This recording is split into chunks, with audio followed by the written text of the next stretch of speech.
Hey, salut, ça va? Oui, oui. Pourquoi ment-on sur notre état réel? Ça va, oui, ça va. Ce petit échange, ce petit mensonge ordinaire, on le vit tous. Mais pourquoi on répond presque toujours oui? Pourquoi ce réflexe quasi automatique? Est-ce par politesse, par habitude, par peur d'ennuyer l'autre? Ou bien est-ce plus profond, comme un mécanisme de protection ancré dans notre société et même dans notre cerveau? Bref, vous l'avez compris, aujourd'hui on va parler de cette thématique. Donc j'espère que vous allez bien et ne répondez pas forcément oui. Parce qu'aujourd'hui justement on va plonger dans cette question qui est pareil simple, mais qui est assez vertigineuse en réalité. Parce que pourquoi on cache ce qu'on ressent vraiment à l'autre, mais aussi à soi-même? Je vais donc vous inviter à explorer cette thématique dans cet épisode de podcast, qui fera lien donc avec la psychologie, la sociologie, la philosophie, l'anthropologie. Parce que derrière un simple « ça va », il y a souvent tout un monde. Alors, la première chose, je pense qu'on peut parler d'automatisme social. Je ne sais pas ce que vous en pensez, mais on va se le dire franchement. Souvent, quand les gens vous demandent « ça va », est-ce qu'on veut vraiment savoir si la personne va bien? Est-ce que c'est pas juste de la politesse en disant bonjour, comment vas-tu? Ça va aujourd'hui? Voilà, tout va bien. Je le vois même au Royaume-Uni, hein, les gens ils vont vous dire voilà bonjour, est-ce que ça va? Et on va répondre oui, et toi en fait? C'est une sorte de politesse. Est-ce que derrière cette question, on attend réellement que la personne s'épanche sur ses difficultés actuelles? Alors, vous allez me dire, il y a une différence peut-être à qui on s'adresse, comment on s'adresse, dans quel contexte. Et c'est vrai. Si on voit quelqu'un qui va pas très très bien et qu'on prend le temps de lui dire ça va aller, est-ce que ça va bien, voilà, il y a une intonation et il y a une intentionnalité qui est différente. Mais même là, est-ce que la personne, est-ce que vous vous sentez réellement en liberté de répondre avec authenticité et honnêteté? Vous allez me dire, là aussi, ça dépend de la personne et ça dépend du contexte. Mais on va aller creuser ça, justement. Donc, derrière le ça va, il n'y a pas vraiment toujours cette intention de savoir comment va l'autre, ou même de vouloir dire à l'autre si on va bien, en fait. Alors, je suis allée chercher dans les petites recherches scientifiques, vous me connaissez maintenant, il y a donc Erving Goffman, qui a donc sociologue sur les interactions, qui parle en fait de la mise en scène de la vie quotidienne. C'est-à-dire qu'en société, on joue des rôles, on met comme des masques. Donc c'est un peu ce qu'on appelle le faux self. Donc dire ça va, c'est maintenir une façade. Et donc, c'est éviter d'une certaine manière de briser un décor. Parce que ça serait impoli, ça serait malvenu, même si je pense que si vous dites non, personne va vous dire t'es pas censé répondre ça, c'était pas dans le script. Bien évidemment que non. Cependant, ça amène un malaise. C'est pour ça qu'on répond pas non. Et je suis sûre qu'on a tous déjà fait cette expérience de soit on répond non, soit quelqu'un répond non ou répond par une réponse qu'on s'y attendait pas. Quand on dit ah salut ça va, voilà, spontanément, et que la personne dit non ça va pas, aujourd'hui ça va pas du tout. En fait ça reste il y a un petit blanc quoi, un petit c'était imprévu ça. Voilà, bon, ok, très bien, on en fait quoi? Alors certaines personnes vont très très bien après rebondir en disant je savais pas, désolé, est-ce que tu vas en parler? Peut-être, voilà, surtout les hypersensibles que nous sommes, hyper empathiques. Mais en tout cas, c'était pas dans un contrat implicite d'une certaine manière, parce que c'est ça. Goffman explique que c'est un contrat implicite. Celui qui demande ça va attend une réponse brève et positive. Et donc, dire non, en fait, ça ne va pas, c'est de briser le script social d'une certaine manière, quoi. Parce que le salut ça va, c'est une formule rituelle de politesse, en fait. Il n'y a pas le sens profond de savoir si vraiment l'autre va bien. Et je sais que beaucoup d'entre vous, beaucoup d'atypiques, critiquent ça en disant mais pourquoi poser cette question? Parce que quand on est atypique et qu'on a tendance à remettre les conventions sociales en question, les codes sociaux, cette simple question, elle peut vraiment nous irriter en fait. Et beaucoup de personnes, et notamment chez les personnes qui ont des troubles du spectre de l'autisme, vont dire mais moi je ne pose pas la question si derrière je ne suis pas capable en fait d'entendre la vraie réponse, d'entendre d'ailleurs la vraie réponse. Et ça c'est vraiment souvent quelque chose que l'on entend chez les atypiques, plus largement donc chez les neuroatypiques, dire mais pourquoi poser cette question si derrière on n'est pas capable d'entendre toutes les réponses possibles? Et en même temps, pourquoi on me pose la question si je ne suis pas libre aussi de donner la vraie réponse? Tout simplement parce que ça fait partie effectivement des conventions sociales, en fait, ni plus ni moins, comme d'autres, comme dire bonjour, comme dire merci, voilà, il y a plein de conventions sociales, et ça en fait partie. Ça ne veut pas dire qu'il faut l'accepter, mais je pense qu'on peut aussi se dire que ça fait partie d'un bien vivre au commun, en fait, tout simplement. Comme de dire bonjour à quelqu'un, c'est lui souhaiter une bonne journée, en fait, tout simplement. Alors, est-ce qu'il ne faut pas dire bonjour aux gens à qui on ne souhaite pas une bonne journée? Ça, c'est à vous d'y répondre. Il y a aussi une vision anthropologique, c'est-à-dire que dans beaucoup de sociétés, montrer sa faiblesse, c'est prendre un risque. Réalité, c'est vrai. Dans des cultures donc très collectivistes, parler de ces problèmes peut être perçu comme un manque de respect envers le groupe. Ça, je ne sais pas si vous savez, c'est important. Mais en Occident, dans nos pays, en tout cas, voilà, que ce soit en France ou en Europe, voilà, on valorise la force, vous le savez. On valorise l'autonomie, d'ailleurs, dès le plus jeune âge, trop jeune, selon moi, puisqu'on n'oublie pas que on peut séparer le bébé de ses parents et de sa figure d'attachement extrêmement tôt sans que ça nous pose de problème. Et je ne critique pas les personnes qui font ça. Je dis juste que c'est quelque chose, il y a quelques années, quelques siècles, qu'on n'aurait jamais fait. Et aujourd'hui, c'est normal parce qu'il faut que l'enfant soit autonome. Il faut le sociabiliser. C'est-à-dire qu'on estime, on entend encore, malheureusement, ce genre d'argument, par exemple, pour les crèches. Je n'ai rien contre les crèches, je vous précise quand même. Mais de dire, oui, mais ça permet à socialiser l'enfant. Je tiens quand même à préciser que le besoin de sociabilité s'ouvre entre 3 ans et 6 ans. Est-ce qu'il y a des enfants qui en auront besoin avant? C'est possible. D'autres après, c'est aussi possible. Donc, il faut arrêter avec cet argument. Bref, voilà, on pousse tout le temps à l'autonomie, à la résilience, à la force. Bon, la résilience, c'est un peu comme un élastique, c'est très pratique, mais à un moment donné, ça pète aussi. On veut des individus indépendants, capables de gérer leurs émotions. On veut qu'ils les gèrent, comme on gère un portefeuille.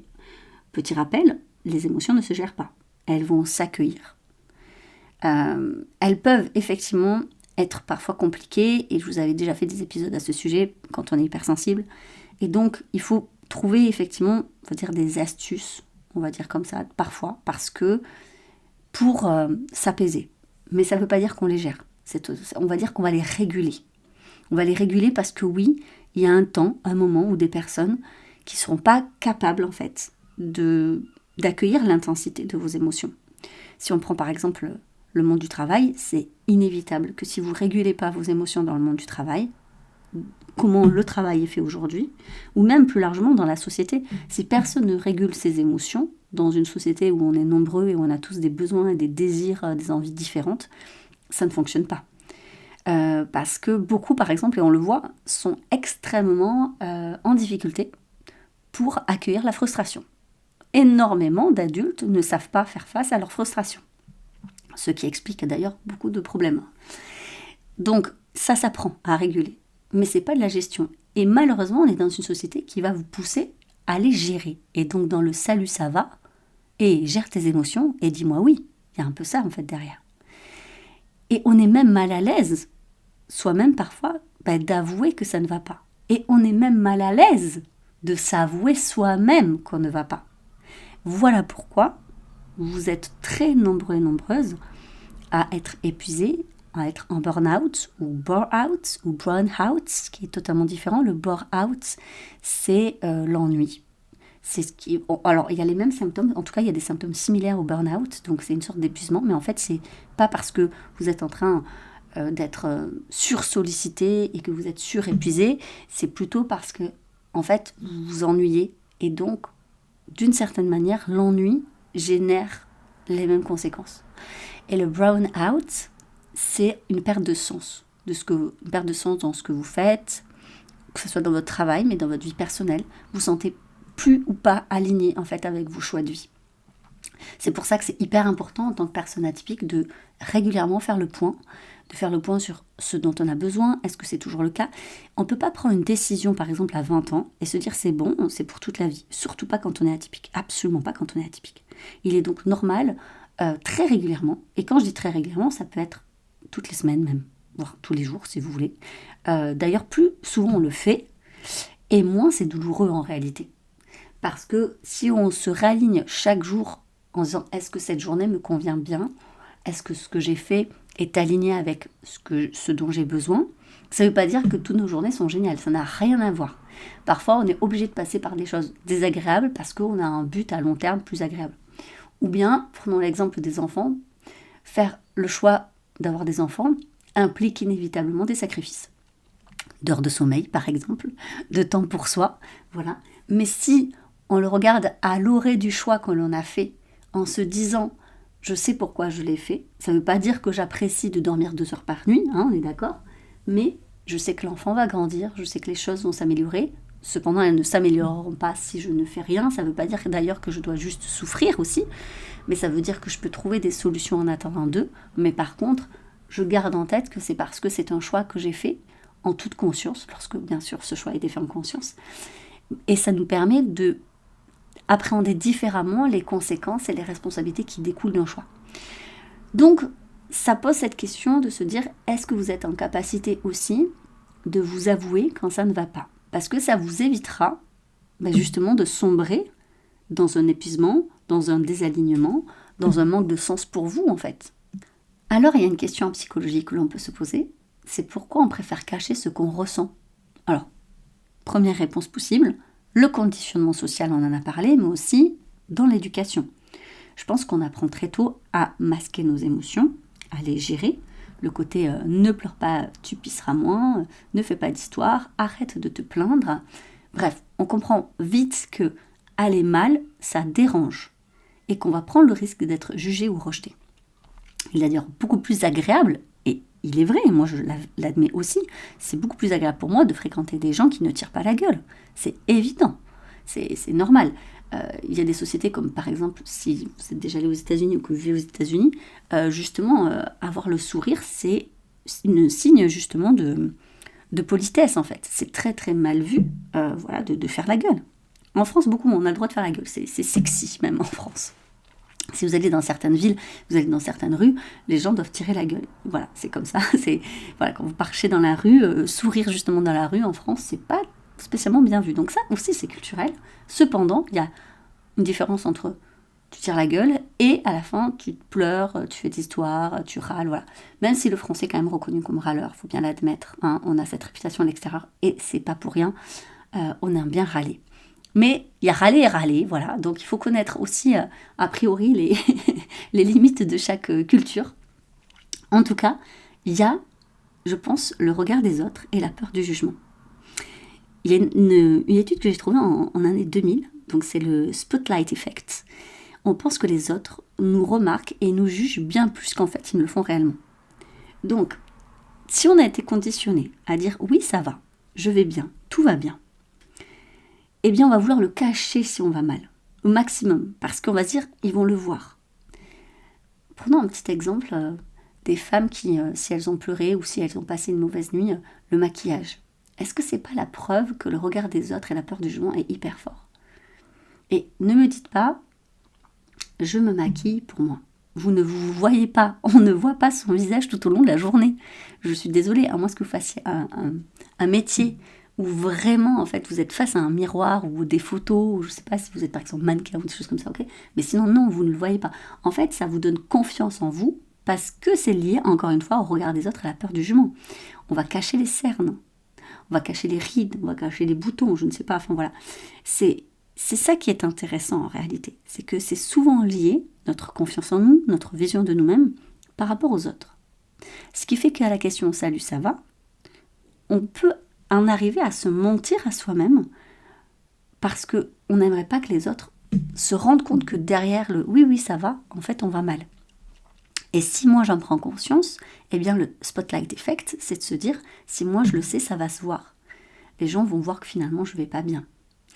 Et si je vous dis ça, c'est parce que chez beaucoup d'hypersensibles, on dit souvent qu'on peut lire en nous comme des livres ouverts, que ça se voit sur nos visages quand ça va pas, ou ce genre de choses. Et ça peut être terriblement angoissant. Donc on va essayer, vu qu'a priori ça se lit sur notre visage, eh bien de s'auto-convaincre qu'on va bien, comme ça se lira moins sur le visage, puisque moi-même j'y crois, donc pourquoi les autres n'y croiraient pas ? Donc derrière, il y a l'idée de si je dis que ça ne va pas, je me rends vulnérable. J'ai peur qu'on me perçoive comme quelqu'un de fragile, d'incapable de gérer ma vie. Est-ce que la vie se gère ? Est-ce que comme les émotions, il faut qu'on gère une vie ? C'est intéressant de se poser cette question-là. Et pourquoi on a si peur de ça ? Je veux dire, après tout, ma vie, c'est pas celle des autres. Je fais la vie dont j'ai envie. En fait, c'est celle qui me correspond à moi, celle dont j'ai besoin. Le but, c'est qu'en arrivant chacun à notre date de péremption, si je puis dire, eh bien qu'on se dit, ok, c'était bien. Et qu'importe le temps que j'ai vécu, c'était bien. Ça m'a convenu en fait. J'ai pu expérimenter ce dont j'avais besoin. Et même si c'était pas le choix de mes parents, de mes amis, de mon conjoint ou ma conjointe, en fait moi, ça me va. Est-ce que c'est pas ça le but, après tout? Mais je vais pousser un peu plus loin parce que je trouve que chez les femmes atypiques, il y a un syndrome dont on parle très peu. C'est le syndrome du même pas mal.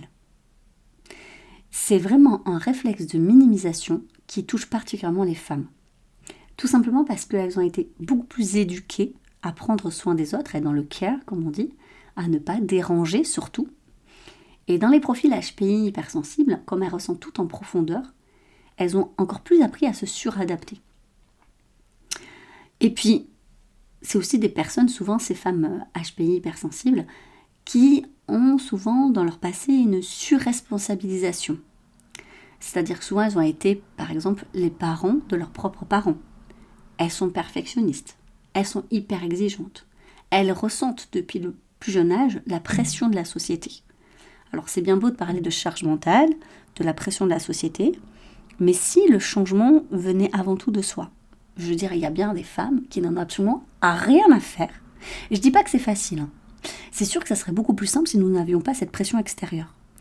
Mais il y a dans notre entourage, à chacune, des femmes qui n'en ont absolument rien à carrer. Et qui, en fait, elles s'en foutent. Voilà, quand on voit dans le body positive, il y en a beaucoup qui n'en ont rien à faire de ne pas convenir aux standards de la société. Il y en a, elles en ont rien à faire d'être mal habillées ou que leur maison soit en bordel et que ça soit sale chez elles.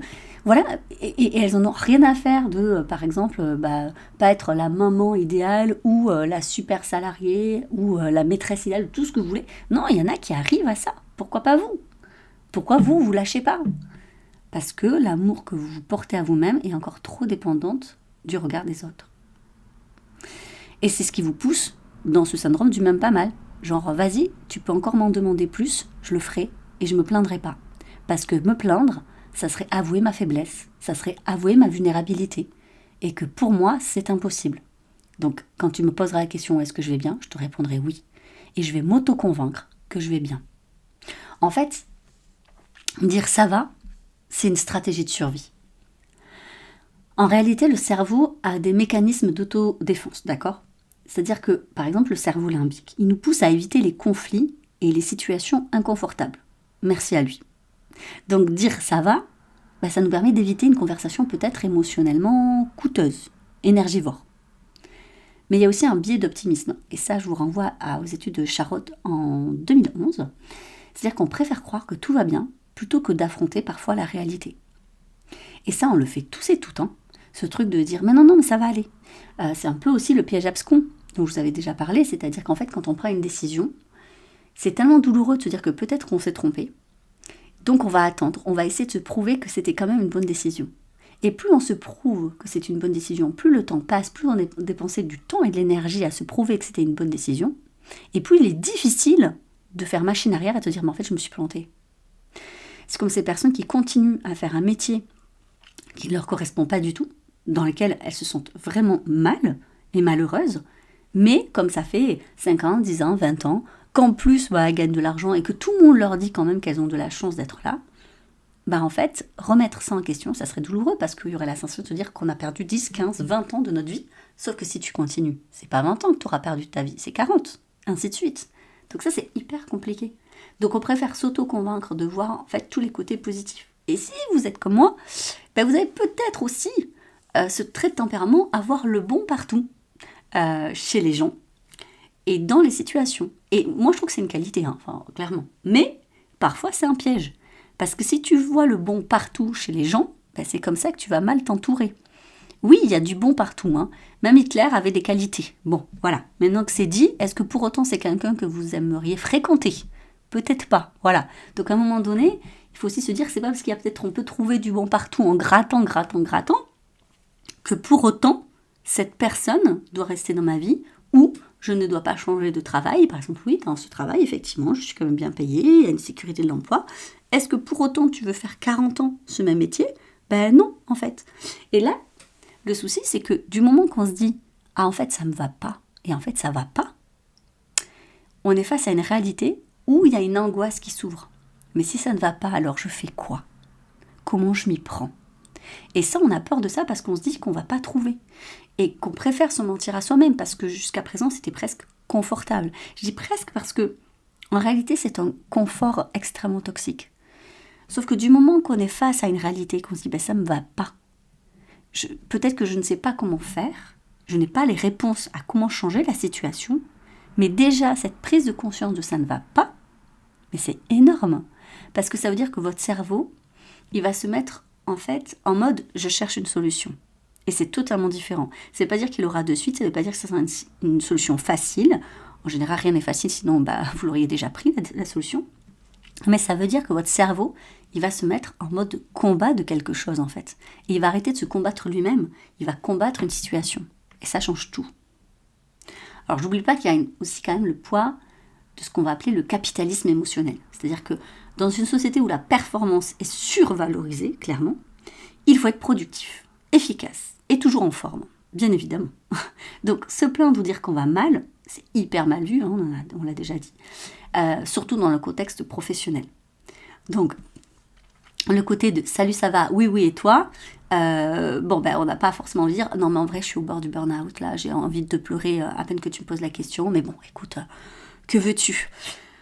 Je vais pas le faire parce que je sais que je vais te mettre mal à l'aise. » C'est très rigolo quand même de répondre ça, non? Je sais pas s'il y en a qui oseront. En vrai, il y a aussi de l'empathie. C'est-à-dire que avouer qu'on ne va pas bien, c'est parfois mettre l'autre dans une situation à laquelle il ne s'attendait pas. Et quand on est hypersensible, c'est compliqué, on n'a pas envie de faire de peine aux gens, et encore moins à nos proches.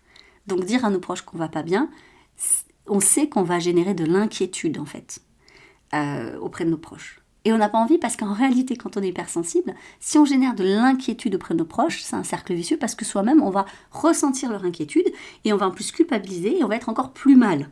Donc comme c'est un cercle vicieux, on préfère garder pour soi. Donc ça, c'est ce qu'on se dit, mais c'est pas ce qu'il faut faire. Parce que déjà, on n'est pas obligé de le dire auprès des proches. Il existe, je vous rappelle, des professionnels dont c'est le métier d'entendre nos plaintes et d'entendre que l'on va mal, en fait, d'entendre toutes nos émotions, même celles qu'on ne veut pas s'avouer soi-même. On peut les déposer, en fait. Déjà, si vous ne sentez pas prêt ou prête à aller voir un professionnel de la santé mentale, un psychologue, vous pouvez très bien naître par écrit, en fait, quand ça ne va pas. Juste ça, tenir un carnet. Il y avait une étude, justement, en psychologie positive qui démontrait que les gens qui tenaient un carnet régulièrement et qui écrivaient, en fait, qui prenaient ce temps d'écriture, allaient justement mieux sur le long terme que les autres, parce que c'était une sorte de catharsis, en fait, hyper importante pour le cerveau, pour nos émotions, et je pense notamment à toutes les personnes hypersensibles. Il y en a qui vont me dire « Non, mais c'est bon, moi j'en parle, j'ai plein d'amis. » C'est pas pareil. Déjà, parler et écrire, c'est pas pareil. Surtout pour les personnes HPI. Je vous en avais déjà parlé. Mais l'écriture est extrêmement bénéfique parce qu'en fait, elle ralentit votre vitesse de traitement de l'information. Quand on est HPI, on va très très vite dans la tête. On déroule le point A au point Z, l'alphabet, on fait de A à Z très rapidement. Ce qui crée d'ailleurs des complications quand même de communication parfois avec les gens parce qu'ils ne comprennent pas comment on est arrivé au point Z. Et nous, on a la flemme de dire toutes les lettres de l'alphabet. Mais l'écriture, justement, vous ne pouvez pas écrire aussi vite que votre pensée. Donc, qu'est-ce que va faire votre pensée ? Elle va décortiquer et puis surtout, elle va aller à l'essentiel. Et cet essentiel, il n'y a que l'écriture qui va vous le montrer. Parce qu'en fait, votre cerveau, sinon, il est toujours court-circuité par d'autres pensées.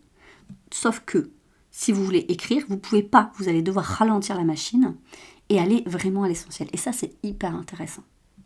Alors, comment on peut apprendre à se dire la vérité ?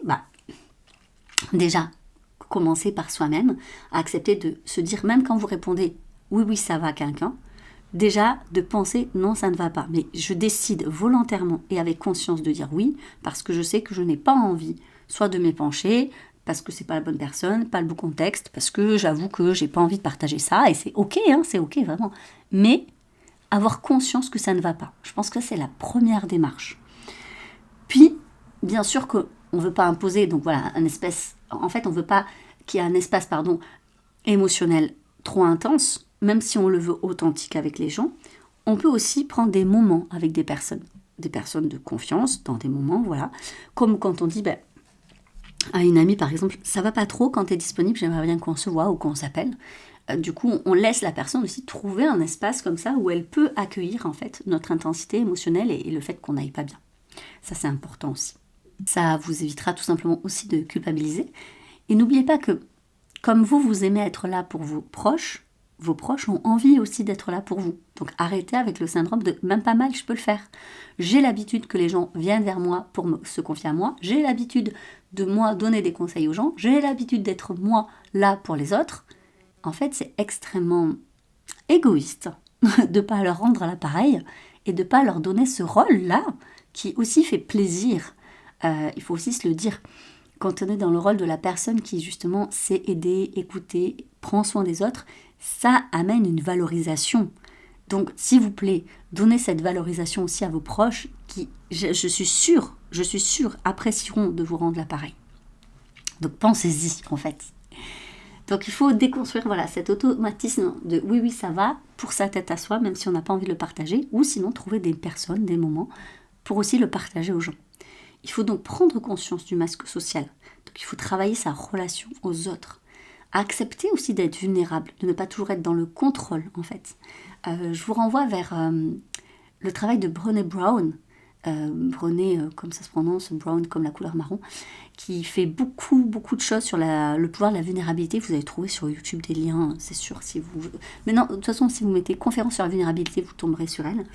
C'est extraordinaire. Je crois qu'ils sont aussi sur Netflix, de mes souvenirs, mais je ne sais pas si ça y est encore. Je ne sais pas si c'est sur Netflix France, enfin en tout cas, sur YouTube, vous trouverez.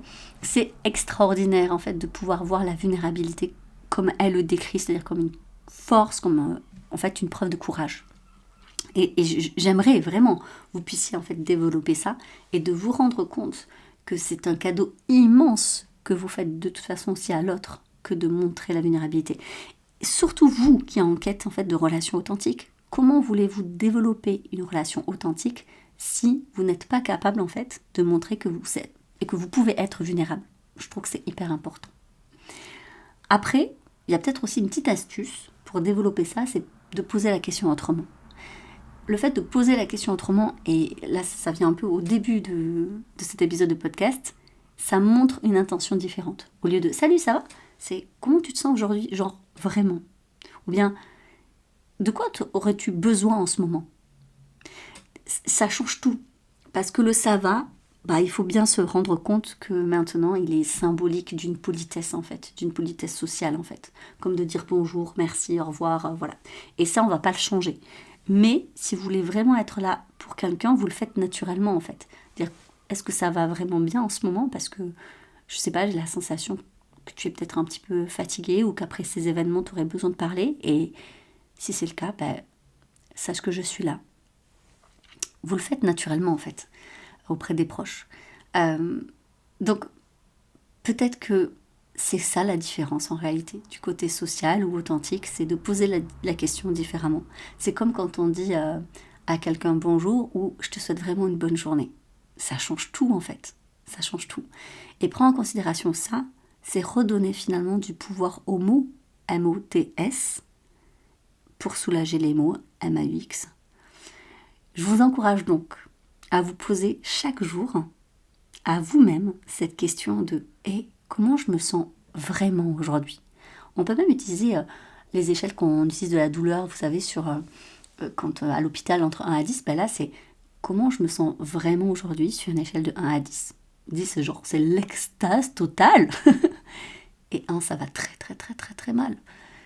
Et je pense que si régulièrement vous êtes en dessous de 5, c'est se dire il est temps d'aller consulter un professionnel, d'en parler avec quelqu'un dont ça va être le métier, où je vais me sentir justement, pas jugée, parce que justement, c'est professionnel. Alors je sais qu'on entend toujours en disant qu'il y a des psys horribles et tout, mais n'oubliez pas que ça reste une minorité et qu'on en parle parce qu'on est choqué, mais que la majorité d'entre eux sont des personnes incroyables, qui font un métier génial, qui le font avec le cœur, l'envie d'aider, sans jugement aucun. Sont des gens souvent qui ont une grande empathie, qui se remettent beaucoup en question, qui ont fait des études justement pour prendre de la distance, pour justement ne pas être dans le jugement et ne pas transférer leur propre fonctionnement, leurs propres émotions sur les autres. Donc vous pouvez avoir confiance. Voilà. Donc voilà, mais ça peut être intéressant aussi, effectivement, cette échelle de 1 à 10, parce que on peut se la poser à soi, on peut la poser à l'autre en disant sur 1 à 10, comment tu vas ? Et je trouve que c'est d'autant plus intéressant parce qu'on a moins tendance à se mentir à soi lorsqu'on est dans quelque chose de bien concret, comme ça. Mais bien sûr, est-ce qu'on peut toujours se mentir à soi-même ? Oui. Tous les jours, il y a des gens qui se mentent à eux-mêmes, ce pendant des années, voire toute une vie, en fait. Et on le voit parce que c'est des gens qui sont pas alignés dans leur vie, qui sont souvent dans la critique, qui sont souvent dans la comparaison. En fait, ils vont chercher toujours à l'extérieur quelque chose qu'ils n'arrivent pas à trouver en eux-mêmes, en fait. Parce qu'ils n'arrivent pas à se poser cette vraie question, est-ce que je vais bien ? Donc ne soyez pas ces gens-là. Posez-vous la question avec authenticité, est-ce que vous allez bien ? Voilà, je vous laisse pour cette semaine, et je vous dis à la semaine prochaine pour un nouvel épisode de podcast. Et je vous souhaite vraiment, vraiment de tout mon cœur de passer une belle journée.